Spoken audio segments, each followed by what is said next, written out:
محمد عباس کی نگاہ میں کیا فوج شام ہے، عباس کی نگاہ میں کیا فوج شام ہے، عباس مرتضیٰ کی تمنا کا نام ہے، عباس مرتضیٰ کی تمنا کا نام ہے۔ اور 12 امام مذہب اسلام میں ہوئے، 12 امام مذہب اسلام میں ہوئے، یہ مذہب وفا کا اکیلا امام ہے، یہ مذہب وفا کا اکیلا امام ہے۔ اور جب ہواؤں میں نمی محسوس کی عباس نے، جب ہواؤں میں نمی محسوس کی عباس نے، احتیاطاً سانس اپنی روک لی عباس نے، احتیاطاً سانس اپنی روک لی عباس نے۔ مادر عباس تجھ کو چاہیے اب اور کیا، مادر عباس تجھ کو چاہیے اب اور کیا۔ فاطمہ نے کہہ دیا بیٹا میرا عباس ہے، فاطمہ نے کہہ دیا بیٹا میرا عباس ہے۔ بہت سلوات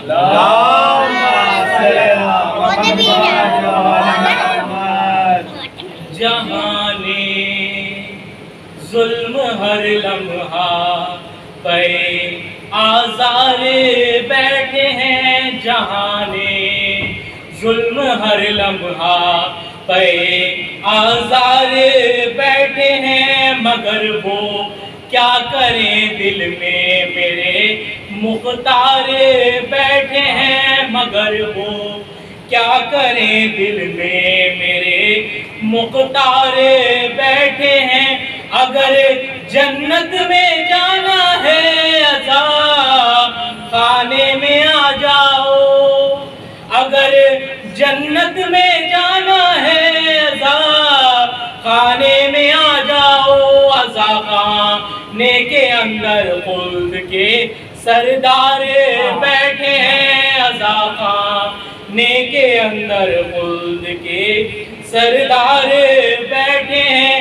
اور ہمیں پھر کون روکے گا بھلا حق بات کہنے سے، ہمیں پھر کون روکے گا بھلا حق بات کہنے سے۔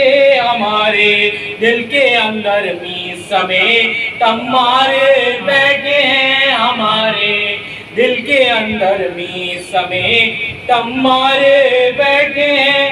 کہاں سے بچ کے جائیں گے بھلا شبیر کے قاتل، کہاں سے بچ کے جائیں گے بھلا شبیر کے قاتل۔ جہاں دیکھو وہیں پہ حضرت مختار بیٹھے ہیں، جہاں دیکھو وہیں پہ حضرت مختار بیٹھے ہیں۔ اور بطور خاص ہے کہ نقاب رخ الٹ کر بزم میں آ جائیے مولا، نقاب رخ الٹ کر بزم میں آ جائیے مولا۔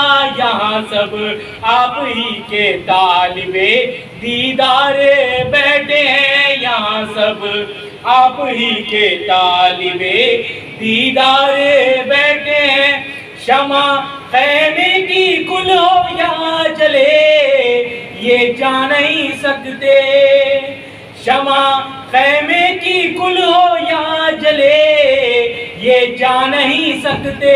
دلوں میں ٹھان کر شبیر کے انصار بیٹھے ہیں، دلوں میں ٹھان کر شبیر کے انصار بیٹھے ہیں، دلوں میں ٹھان کر شبیر کے انصار بیٹھے ہیں۔ عجب تربت کا عالم ہے بتاتا ہوں، بتاتا ہوں، عجب تربت کا عالم ہے بتاتا ہوں، بتاتا ہوں، عجب تربت کا عالم ہے بتاتا ہوں، بتاتا ہوں۔ میں لیٹا ہوں سرانے حیدر کرار بیٹھے ہیں، میں لیٹا ہوں سرانے حیدر کرار بیٹھے ہیں، جہاں نے ظلم ہر لمحہ پہ آزار بیٹھے ہیں۔ رحم اللہ سورۃ الفاتحہ۔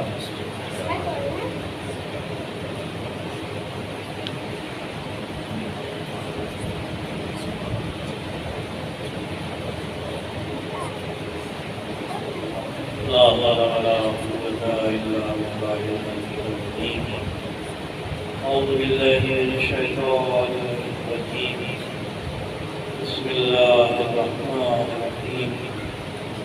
الحمد لله الذي لا يبلغ حكمته القادرون ولا يحصي حكمه الهادون ولا يحصي حكمه المجتهدون الذي لا يدركه حكم الزمان ولا ينال ضوء الفتن الذي ليس بصفته محدود ولا وقت موجود ولا وقت محدود ولا عجل ممدود. والصلاة والسلام على أشرف الأنبياء والمرسلين سيدنا ونبينا وشفيعنا أبي القاسم محمد. اللهم صل على محمد وعلى محمد وآله الطيبين الطاهرين المعصومين المظلومين الذين أذهب الله عنهم الرجس وطهرهم تطهيرا. اللهم صل على محمد وعلى محمد. لعنة الله على أعدائهم أجمعين من يومنا هذا إلى يوم الدين. أما بعد فقد قال أمير المؤمنين علي بن أبي طالب عليه الصلاة والسلام: الإسلام هو التسليم والتسليم هو اليقين واليقين هو التصديق والتصديق هو الإقرار والإقرار هو الأداء والأداء هو العمل. صلى الله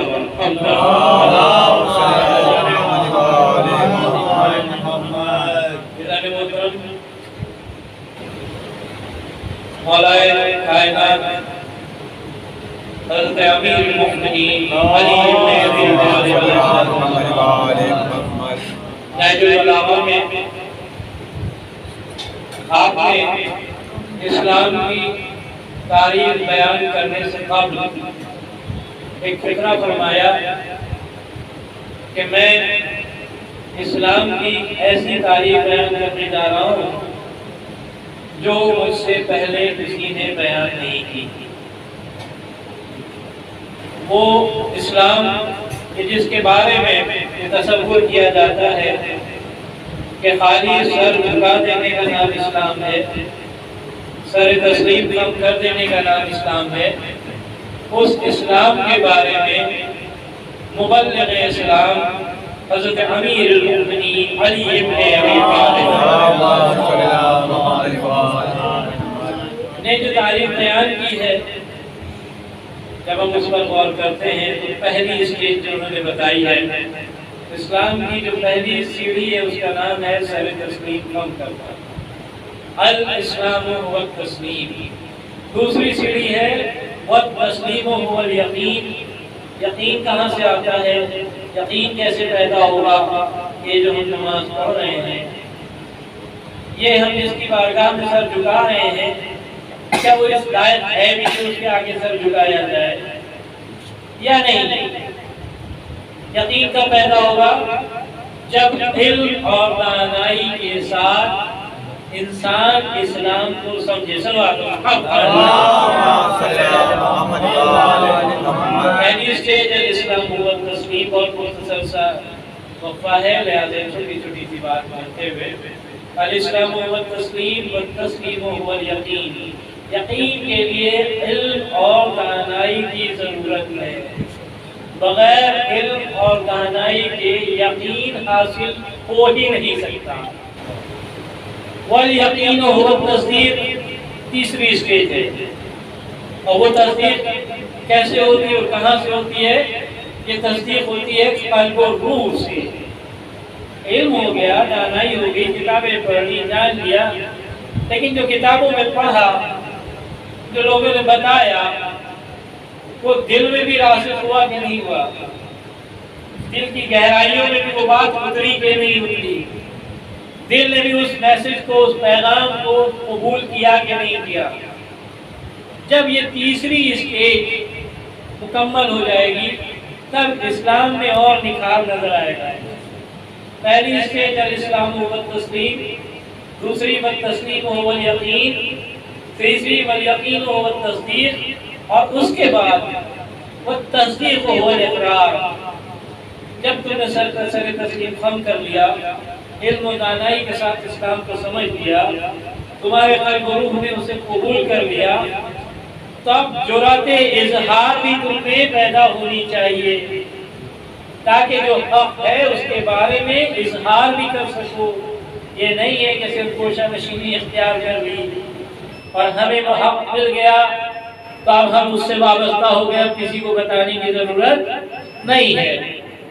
تو اب الاسلام و تسلیم پہلی، دوسری سیڑھی کا نام والتسلیم والیقین، تیسری والیقین والتصدیق، چوتھی والتصدیق والاقرار۔ اب پانچویں جو اسٹیج ہے والاقرار والادا۔ جب تم نے اقرار کر لیا، اور اقرار کی حد ہے زبان تک، جب تک مثلا ہم نے مان لیا کہ خدا ایک ہے، یہ صرف اقرار ہے، خدا کی وحدانیت کی شان کیا ہے اس کے بارے میں نہ سوچتے ہیں نہ سمجھتے ہیں۔ ہم نے یہ مان لیا کہ نماز حق ہے، معلوم ہے کہ حق ہے، لیکن نماز پڑھتے نہیں۔ ہمیں معلوم ہے کہ خدا کی طرف سے جو نبی بھیجا گیا اس کی اطاعت کرنا ہم پر واجب ہے۔ خدا نے جن اماموں کو مبعوث فرمایا ہماری ہدایت کے لیے، ان کی اطاعت کرنا واجب ہے، یہ معلوم ہے۔ علم و دانائی کے ساتھ قلب و روح نے اسے تسلیم بھی کر لیا، اظہار بھی کر دیا، لیکن قدم آگے نہیں بڑھاتے جب تک یہ تمام اسٹیجز سے ہوتے ہوئے ہم عمل کے لیے اپنے آپ کو آمادہ نہیں کریں گے، تب تک ہمارا اسلام ادھورا رہے گا۔ الاسلام هو التسلیم، والتسلیم هو الیقین، والیقین هو التصدیق، والتصدیق هو الاقرار، والاقرار هو الادا، والادا هو العمل۔ تو جب ہم نے ان تمام منزلوں سے ہوتے ہوئے اسلام کی عظمتوں سے آشنا ہوتے ہوئے اسلام سے اپنے کو وابستہ کیا، تب جو عمل کر رہے ہیں وہ بارگاہ رب العزت نے قبولیت کا درجہ حاصل کرتا ہے۔ اسلام اس دین کا نام نہیں ہے کہ جہاں پر یہ کہا جائے کہ فلاں کتاب نہ پڑھو، فلاں کتاب نہ پڑھو، فلاں کتاب نہ پڑھو، فلاں یونیورسٹی میں مت جاؤ، فلاں یونیورسٹی میں مت جاؤ۔ اسلام تو کہتا ہے کہ تم کوپریٹیو اسٹڈی کرو، تم تحقیق کے ساتھ اسلام کو قبول کرو۔ بے فائدہ ہے وہ دین کہ جو بغیر اپنی معیار پر پرکھے ہوئے اپنا لیا جائے، صرف کہے سنے اس کو اپنا لیا جائے۔ ایک چرخہ چلانے والی عورت جس سے نہ علم سے وابستہ ہے نہ دانائی سے وابستہ ہے، جب اس سے یہ پوچھا جائے کہ یہ بتاؤ کہ خدا کے وجود کی دلیل تمہارے پاس کیا ہے، تو وہ یہ کہتی ہے جب یہ چرخہ بغیر چلانے والے کے نہیں چلتا تو یہ دنیا بغیر چلانے والے کی کیسے چلے گی؟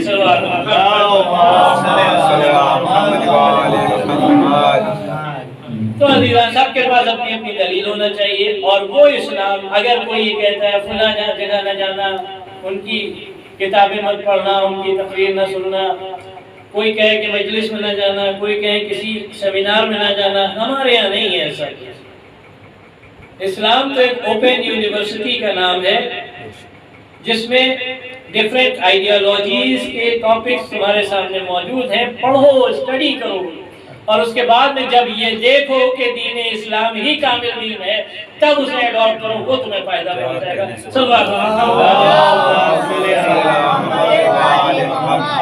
وہ اسلام کا حسن بخدا محمد وآل محمد علیہ السلام کے گھرانوں میں چھپا، کسی اور کے پاس وہ حسن نہیں ہے جو ان کے گھرانے سے ملا۔ قرآن مجید اگر خالی قرآن مجید ہوتا اور یہ معلم قرآن صاحب نہ ہوتے، یہ قرآن کی تعلیم دینے والے نہ ہوتے، تو قرآن شاید سمجھ میں بالکل نہیں آ سکتا تھا، کیونکہ جس پائے کی کتاب ہے اس پائے کے معلم ہوں گے۔ مثلا اسکولز میں، کالجز میں اگر پری پرائمری اور پرائمری اور جونیئر کی کتابیں ہیں تو کوئی بھی پڑھا لے گا، لیکن اگر ہائر اسٹڈیز میں، ہائر پروفیشنل اسٹڈیز میں ان کتابوں کو پڑھانے کے لیے اسی معیار کے ٹیچر اور معلم کی ضرورت ہوتی ہے۔ اور قرآن مجید اللہ کی کتاب ہے، تو اب اللہ کی کتاب کو بھیجتے اور معلم نہ بھیجے یہ ممکن ہی نہیں ہے۔ ہمیشہ ہدایت کے دونوں سلسلے رہے، تو اب اسلام کو اگر سمجھنا ہے اور ان دونوں سلسلوں سے اپنے کو وابستہ رکھنا ہے، وہ قرآن مجید اور در اہل بیت علیہ السلام صلوات محمد عاشور ہے۔ آج ہم ان مقدس ہستیوں کو یاد کرتے ہیں کہ جو خانوادہ رسالت کی ہستیاں ہیں۔ امام حسین کون ہیں؟ نواسۂ رسول ہیں، علی و فاطمہ کے بیٹے ہیں۔ دنیا جانتی ہے ان کے مقابلے میں جو یزیدی آئے تھے ان کے چہروں پر داڑیاں بھی تھیں، پیشانی پر سجدے کے نشان بھی تھے، بظاہر وہ بھی مسلمان نظر آ رہے تھے اور یہ بھی مسلمان نظر آ رہے تھے، لیکن ادھر ایمان نہ دلوں میں راسخ تھا، نہ علم و دانائی تھی، نہ اقرار تھا، کچھ نہیں تھا۔ ادھر اسلام اپنی تمام کمالات اور معراج کے ساتھ امام حسین کے ساتھ جتنے اصحاب تھے، حد یہ ہے کہ اگر کوئی چند لمحے پہلے بھی شامل ہوا ہے، کچھ دن پہلے بھی اگر کوئی شامل ہو گیا تو اس نے اسلام کی اصل کو سمجھ لیا۔ جناب وہاب کلبی یہ عیسائی مذہب سے تعلق رکھتے تھے، ان کے ساتھ ان کی ماں تھی، ان کی زوجہ تھی، ابھی چند دن میں شادی کی، لیکن وہ یہ جانتی تھی کہ یہ نبی کا گھرانہ ہے، نبی خدا کا گھرانہ ہے، ان کا کرسچینٹی سے واسطہ تھا، لیکن ان کے قریب آنے کے بعد جب اسلام کی روشنی کو دیکھا، اس سے متاثر ہوئے، تو ماں نے اپنے بیٹے سے کہا کہ جاؤ اور ہماری طرف سے نبی کے نواسے کے اوپر اپنی جان قربان کرو۔ آج شب عاشور ہے، امام حسین نبی کا نواسا، علی و فاطمہ کا بیٹا، 3 دن کی بھوک اور پیاس کا عالم، اور امام حسین نبی کے نواسے ہیں۔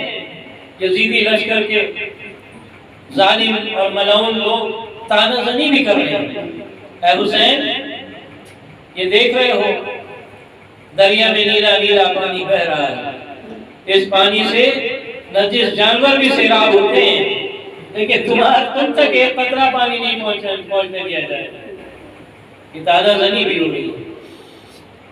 شب عاشور گزر گئی، روز عاشور نمودار ہوئی، امام حسین صبح سے لے کے اور عصر عاشورہ سے قبل تک کبھی حبیب کا لاشا لائے، کبھی سعید و زہیر کے لاشے اٹھائے، کبھی مسلم ابن اوسجہ کا لاشا اٹھایا، کبھی قاسم کا پامال لاشا لے کے آئے، کبھی اول محمد کے لاشوں کو لے کے آئے، کبھی علی اکبر جیسے جمالات کے سینے پر جس کے برچی لگی تھی اس کا لاشا لائے۔ لیکن اب جب سب قربان ہو گئے، ایک مرتبہ امام حسین خود میدان میں آتے ہیں، اور آنے کے بعد صدائے حلمل بلند کرتے ہیں، حل من ناصر ینصرنا، ہے کوئی جو میری مدد کرے؟ یہ صدا امام حسین کی آج بھی گونج رہی ہے اور رہتی دنیا تک گونجتی رہے گی۔ اس صدا پر لبیک کہنے والے امام حسین کی مظلومیت پر گریہ کرتے ہیں، امام حسین کی مظلومیت کے لیے ماتم کرتے ہیں، گریہ گناہ ہوتے ہیں۔ اور جب امام نے یہ آواز بلند کی تو کٹے ہوئے لاشوں سے آوازیں آنے لگی، آقا ہمیں ہماری موت میں مجبور کر دیا ہے، ورنہ آپ کی جانثاری میں پیچھے نہیں رہے۔ یہ صدا خیموں میں بھی پہنچی، ایک مرتبہ خیموں سے بیویوں کی گریہ کی آواز آئی، رونے کی آواز آئی، امام میدان سے در خیمہ پر آئے، بیویوں سے سوال کیا کہ ابھی تو حسین زندہ ہے، گریہ کا سبب کیا ہے؟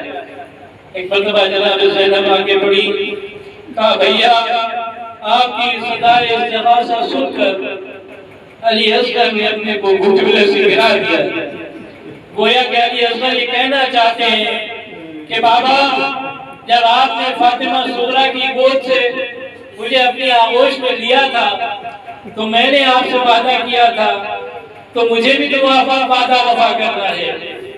ایک مرتبہ امام آئے، آنے کے بعد علی اصغر کو اپنے آغوش کو لیا، کہا بھیا چلو میں تمہیں پانی پلا لاؤں۔ امام حسین کا 6 مہینے کا بچہ کہ جس کی ماں کا دودھ خشک ہو گیا، کہ جس کو 3 دن سے ایک قطرہ آب ایک پانی کا قطرہ تک کے نہ ملا، لے کے چلے۔ آپ سمجھ سکتے ہیں کہ کربلا میں قبل وقت عصر عاشورہ کتنی تمازت تھی، دھوپ کی، آفتاب کی کتنی تمازت تھی، زمین کتنی جل رہی تھی۔ امام اپنے 6 مہینے کے لال کو لے کے چلے، اور جانے کے بعد ایک بلندی پر گئے، اور جانے کے بعد کہا کہ اے فوج جفاکار، تمہاری نگاہوں میں اگر حسین خطا کار ہے تو اس 6 مہینے کے بچے نے تو کوئی خطا نہیں کی ہے۔ اگر اس بچے نے کوئی خطا نہیں کی ہے تو اس بچے کو تھوڑا سا پانی پلا دو، اس کی ماں کا دودھ خشک ہو گیا ہے، چند قطرہ آب اس بچے کے ذہن میں ڈال دو۔ کچھ دیر امام نے انتظار کیا، جب کوئی جواب نہ آیا، ایک مرتبہ فرماتے ہیں کہ اگر تم یہ سمجھتے ہو کہ علی اصغر کے بہانے حسین پانی پی لے گا تو لو میں اپنے لال کو زمین پر لٹا دیتا ہوں۔ عزاداروں غضب ہو، کربلا کی وہ زمین، وہ دبتا ہوا ریگستان کہ جس کے بارے میں مورخین لکھتے ہیں کہ اتنی تپ رہی تھی کہ اگر اس میں چنے کا دانہ ڈال دیا جائے تو وہ بھول جائے گا۔ 6 مہینے کے پھول کو امام حسین نے کربلا کی تپتی ہوئی ریتی پر لٹا دیا۔ تاریخوں میں ملتا ہے کہ بچہ مچھلی کی طرح تڑپنے لگا، تو یہ بھی نفسیاتی بات ہے کہ امام نے کچھ دیر انتظار بھی کیا ہوگا کہ شاید کسی کے سینے میں انسان کا دل ہو اور کوئی آئے اور پانی پلا دے اس 6 مہینے کے بچے کو۔ مجھے نہیں معلوم کہ کتنی دیر انتظار کیا، لیکن جتنی دیر امام نے انتظار کیا اتنی دیر یہ بچہ کربلا کی زمین پر مچھلی کی طرح تڑپتا رہا۔ اور اس کے بعد امام نے اپنے لال کو اپنی آغوش پر اٹھایا اور کہا کہ علی اصغر شکایت نہ کرنا کہ تمہارے بابا نے کربلا کی تپتے ہوئے ریگستان میں تمہیں نکال دیا، تم حجت خدا کے فرزند ہو۔ میرا لال ایک زحمت اور ہے، ذرا ان ظالموں کے اوپر اپنی پیاس کا اظہار کر دو۔ اب آپ انصاف سے بتائیے کہ وہ بچہ کہ جس کے ہونٹ پپیائے ہوئے ہو، زبان سوکھی ہوئی ہو، حکم امام ملا، مجھے نہیں معلوم کہ علی اصغر نے اپنی لمبی کی سی زبان ان پپیائے ہوئے ہونٹوں کے درمیان کیسے لائی۔ ادھر ظالموں میں ایک تلطم مچ گیا، سر ساتھ آواز دیتا ہے اینا اینا حرملہ جستا کرام الحسین، میں حرملہ کہاں ہے حسین کی کلام کو ادا کرا۔ ایک سشوبہ تیر حرملہ ملعون نے قلعہ تمام میں جوڑا، تیر کو رہا کیا، علی اصغر کے گلے کو نہر کرتا ہوا امام کے بازو میں بے وقت ہو گیا۔ عزاداروں مجلس تمام ہو گئی، کل روز عاشورہ ہے، جب ہم عمل کرتے ہیں تو ایک عمل کی تحصیل کرتے ہیں، وہ کون سا عمل ہے؟ وہ وہی عمل ہے کہ جب امام علی اصغر کے لاشے کو اپنے آغوش میں لے کے جا رہے ہیں کبھی خیموں کی طرف آگے بڑھتے ہیں پھر پیچھے ہٹ جاتے ہیں، کبھی آگے بڑھتے ہیں پھر پیچھے ہٹ جاتے ہیں، آگے بڑھتے ہیں پھر پیچھے بڑھ جاتے ہیں، 7 مرتبہ یہ عمل انجام دیتے ہیں اور کہتے جاتے ہیں اِنَّا لِلَّهِ وَإِنَّا إِلَيْهِ رَاجِعُونَ نَزَلَ قَضَائِهِ وَتَسْلِيمًا لِأَمْرِهِ اِنَّا لِلَّهِ وَإِنَّا إِلَيْهِ رَاجِعُونَ نَزَلَ قَضَائِهِ وَتَسْلِيمًا لِأَمْرِهِ۔ ایک مرتبہ امام کی خدمت میں ہاتھ جوڑ کے آقا یہ منظر تو تب بھی نہ دکھا کہ جب آپ حبیب کا لاشا لائے، آقا یہ منظر تو تب بھی نہیں ملتا کہ جب آپ عباس کے کٹے ہوئے بازو لائے، آقا یہ منظر تو تب بھی نہیں ملتا کہ جب آپ محمد کے لاشے لائے، آقا یہ منظر تب بھی نہیں نظر آیا کہ جب آپ قاسم کا پامان لاشا لائے۔ ارے حج تو یہ ہے کہ جب 18 برس کے قریب جوان علی اکبر ہم شکل پیغمبر کا لاشا لائے ہیں تب بھی یہ منظر نہیں ملتا، آخر وجہ کیا ہے؟ تو شاید آقا جواب دے نادان تو نہیں جانتا. ارے جب علی اکبر گئے تھے ام لیلا نے اپنے لال کو دل کھول کے رخصت کر دیا تھا. جب محمد گئے تھے تو زینب نے اپنے دونوں بچوں کو دونوں شہزادوں کو دل کھول کے رخصت کر دیا.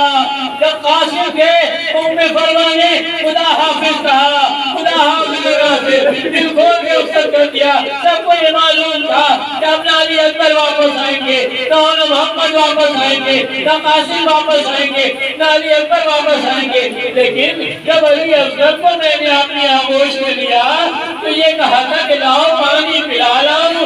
ارے میں کس منہ سے رباب سے یہ کہوں گا کہ تمہارا بیٹا ابھی شعبہ تیر کا شکار ہو گیا. ایک مرتبہ جناب امام حسین ترے خیمہ پر پہنچتے ہیں. پہنچنے کے بعد آواز دیتے ہیں رباب رباب. مادر علی اکبر قدم ترے خیمہ پر آتی ہے. دیکھا کہ امام کی آغوش ہے, آغوش میں بچہ ہے, بچے کے اوپر ابا کا دامن کا سایہ ہے. ایک مرتبہ امام نے دامن کے بعد ابا کے سائے کو ہٹایا. اب جو ماں نے دیکھا کہ گلا علی اکبر کا شعبہ تیر پہ وقت ہے. ایک مرتبہ ماں نے بس ایک فکرہ کہا یا بنیا اب اس کا ینہر, اے میرے بیٹے کہا تیرے جیسے بھی نبھا کے جائے. اللہ علیہ القوم الصالحین وسيعلم الذين ظلموا أي منقلب ينقلبون. إنا لله وإنا إليه راجعون. زمزم وظاهره وتسليما لأمره. الہ ہمارے اس عبادت کو قبول فرما. ہم سب کے تمام گناہ کبیرہ اور گناہ صغیرہ کو بخش دے. ہم سب کی تمام توفیقات میں اضافہ فرما. تمام اداکاران امام مظلوم کربلا دنیا کے کونے میں جہاں پر بھی ہیں, سب کی جان مال عزت آبرو اور ناموس سب کی حفاظت فرما. دشمنان انسانیت, دشمنان اسلام اور دشمنان عزاداری کو نیست و نابود فرما دے. دعا مانگا یہ ہے کہ ہمارے امام زمان علیہ السلام نے ظہور تاجیل فرما. ہم سب کو آپ یا حسین یا حسین یا مظلوم, یا حسین یا حسین یا حسین یا مظلوم. اصغر نے خون اگلا گردن پہ تیر کا کر, برچی لگی جو دل پر تڑپے زمین پہ اکبر. بازو کٹا کے سویا دریا پہ شیر حیدر, 13 برس کا قاسم پامال ہو گیا ہے. یا حسین یا حسین یا حسین یا مظلوم, یا حسین یا حسین یا حسین یا مظلوم. اوجھل ہر ایک سہارا آنکھوں سے ہو گیا ہے. عباس بھی ستارے اکبر بھی کھو گیا ہے. ہدیے ہیں بے زباں بھی تربت میں سو گیا ہے. گھر تیرا لٹ گیا ہے آباد کربلا ہے. یا حسین یا حسین یا حسین یا مظلوم, یا حسین یا حسین یا حسین یا مظلوم. غربت میں دشمنوں نے کیوں دشمنی نکالی, مرجھا گئی ہے تیرے گلشن کی ڈالی ڈالی. دونوں جہاں میں پہنچی تیرے لہو کی لالی, سوکھے گلے سے تیرے اتنا لہو بہا ہے. یا حسین یا حسین یا حسین یا مظلوم, یا حسین یا حسین یا حسین یا مظلوم. لوہے کی بیڑیوں کا بیمار بوجھ اٹھائے, تیرے ہی راستے پر اپنے قدم جمائے.